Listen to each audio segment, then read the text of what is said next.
ఇప్పుడు తెలుగుదేశం పార్టీ కార్యాలయంలో, భారతీయ జనతా పార్టీ కార్యాలయంలో, అట్లాగే జనసేన కార్యాలయంలో వినతి పత్రాలు తీసుకుంటున్నారు. ఆ వినతి పత్రాలు ఏ శాఖకి సంబంధించినటువంటి ప్రాబ్లమ్ అయితే ఆ శాఖకి పంపిస్తున్నారు.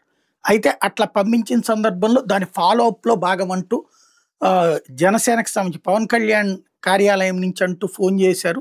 తమను మోసం చేశారు అంటూ ఒక వ్యక్తి నిన్న విశాఖపట్నంలో ప్రెస్ కాన్ఫరెన్స్ పెట్టి చెప్పడం, దాన్ని సాక్షి హైలైట్ చేసినటువంటి నేపథ్యంలో పవన్ కళ్యాణ్ కార్యాలయం స్పందించింది. 15 నవంబర్ 2025న సాక్షి మీడియాలో ప్రచురితమైన జనసేనలో భూమి గోల అనే వార్తలో సురేష్ అనే వ్యక్తి ఉప ముఖ్యమంత్రి పేషీలో ఉన్నారని రాశారు.